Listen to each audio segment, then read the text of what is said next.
બનાસકાંઠાની સૌથી અગત્યની માગણી પાલનપુર એરોમા સર્કલ ઉપર જે બ્રિજ બનાવવાની ડિમાન્ડ હતી એમનો લેટર લખીને આજે એમને આપ્યો છે. ખૂબ સારી રીતે રિસ્પોન્સ આપીને ગુજરાતના જે અધિકારીઓ હતા એમને સૂચના પણ આપી છે. એરોમા સર્કલ એક એવડી મોટી સમસ્યા હતી, કોઈને દવાખાને આવવાનું હોય પાલનપુર અને જિલ્લાનું વડું મથક હોવાના નાતે તમામ કચેરીઓ આવેલી છે અને એટલા માટે કરીને 2-3 કલાક સુધી આ એરોમા સર્કલના ટ્રાફિક જામના કારણે ઘણી બધી મુશ્કેલીઓ તમામ જિલ્લાના જે નાગરિકો છે એ અનુભવતા હતા. અને એટલા માટે કરીને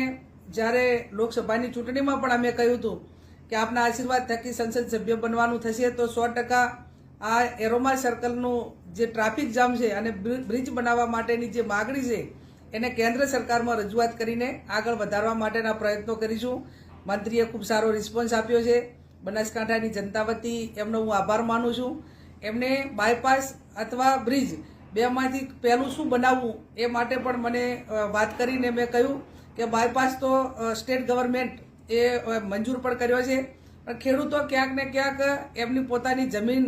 એ પૂરતું વળતર ન મળવાનું કે અન્ય કારણોસર એ કામ થઈ શકતું નથી અને આ બ્રિજ બને તો ખેડૂતોની જમીન પણ બચી જાય અને બ્રિજ પણ બની જાય તો ટ્રાફિકની સમસ્યા પણ હલ થાય. એટલે એક આ બ્રિજ બનાવવાથી સારામાં સારું કામ એ આ બનાસકાંઠા જિલ્લાને થશે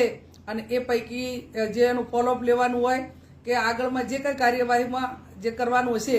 એમાં જિલ્લાનો જે સહકાર જોઈએ, વહીવટીતંત્રનો સહકાર જોઈએ કે પદાધિકારીઓનો સહકાર જોઈએ એ પૂરેપૂરો આપીને વહેલામાં વહેલો બ્રિજ બને એવા પ્રયત્નો અમે